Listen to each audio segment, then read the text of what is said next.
Bien répondre à une question, c'est d'abord la comprendre. Calcul. Simple et basique. Ici, tu dois trouver la réponse à une ou plusieurs opérations.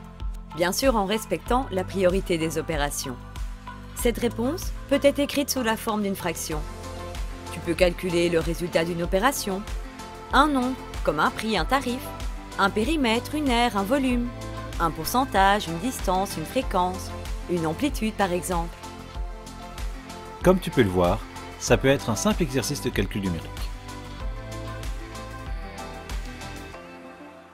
Calcule la valeur numérique d'une expression. En premier, tu dois remplacer les lettres par leur valeur numérique. En deuxième, tu dois effectuer les opérations. Tu vois, ici on a remplacé le x par 3 et le y par 5. Ensuite, on a juste effectué les opérations. Caractérise. Ici, on te demande d'énoncer des éléments théoriques de géométrie pour définir le plus précisément possible la position relative de deux cercles ou de deux droites, d'un cercle et d'une droite, ou encore les caractéristiques d'une figure plane, d'un solide, voire une transformation du plan.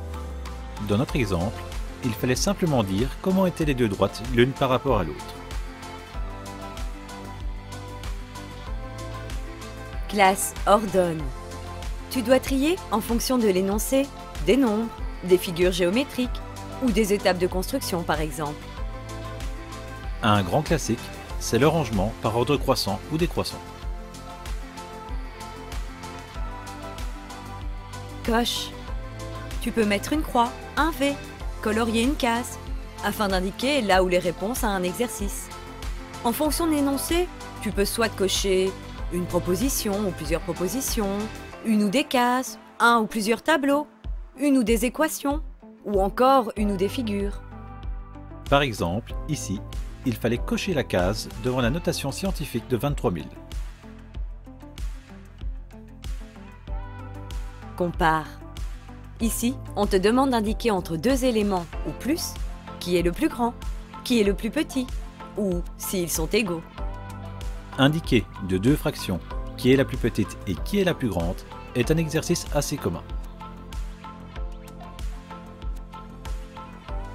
Complète. Tu dois ajouter un ou plusieurs éléments. Il peut s'agir d'un nombre, un mot, un segment, dans une suite, un tableau, une phrase ou encore un graphique. Les questions de suite de nombres sont très courantes au CE1D. Construit. Ici, rien de compliqué. On te demande de tracer un élément géométrique. Il peut s'agir d'une figure, d'une droite ou encore d'un point, ou alors de tracer un graphique. Par exemple, construire une bisectrice ou une médiatrice est très souvent demandé. Décompose en facteurs premiers. Tu dois écrire un nombre entier sous la forme d'un produit de puissance de nombres premiers. On peut te demander de décomposer des petits nombres, comme 72, ou des nombres plus grands, comme 1960. Détermine. Ici, tu vas donner une réponse. Le nom d'une figure, un lieu géométrique, un nombre, un mode, sur base d'un raisonnement. Ce type de question peut faire appel à de la théorie, des constructions ou encore un calcul. Écris l'expression littérale. Ici, on va te demander de traduire une expression mathématique écrite en français en une expression mathématique comportant une ou plusieurs lettres. Ce type d'exercice, ce n'est vraiment que compréhension et traduction. Écris ta réponse sous la forme d'une fraction irréductible. Tu dois écrire ta réponse sous la forme d'une fraction dont le numérateur et le dénominateur n'ont pas ou plus de diviseur commun, sauf un bien évidemment. Savoir simplifier une fraction est indispensable pour le CE1D. Écris ton raisonnement. Ici, on attend de toi que tu écrives toutes les étapes qui t'ont permis d'arriver à la solution, en étant clair et structuré bien sûr. Cette consigne se retrouve très souvent dans les problèmes. Effectue. Tu dois transformer une expression littérale, c'est-à-dire respecter la priorité des opérations, supprimer les parenthèses, réduire les termes semblables et appliquer les propriétés des puissances, ou les formules des produits remarquables. Ce type de question est présente chaque année au CE1D. Encadre. Tu dois trouver deux nombres, l'un plus petit et l'autre plus grand que le nombre proposé. L'intervalle entre ces deux nombres est donné dans l'énoncé. Encadrer, c'est simple, mais méfie-toi des nombres négatifs. Énonce. Tu dois écrire la propriété demandée, avec le vocabulaire adéquat bien sûr. Il s'agit de questions de théorie, pure et dure. Entoure. Ici, on te demande simplement de tracer un cercle, approximatif bien sûr, autour de là ou des réponses que tu sélectionnes. Il te faut juste faire un petit rond au bon endroit, mais encore faut-il trouver le bon endroit.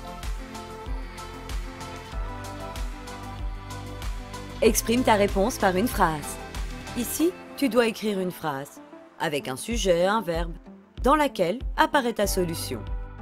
Pour construire ta phrase, tu peux simplement reprendre les éléments de la question.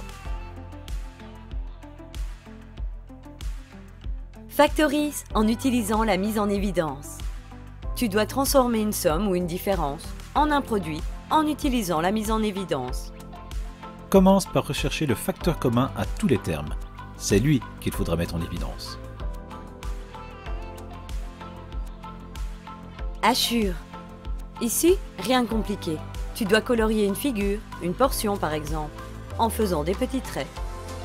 Bien souvent, avant d'hachurer une zone, il te faudra d'abord la délimiter. Identifie.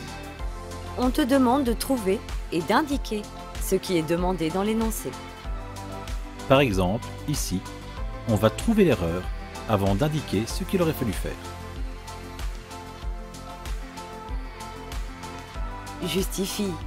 Tu dois expliquer ta réponse en donnant une définition, une propriété ou ton calcul.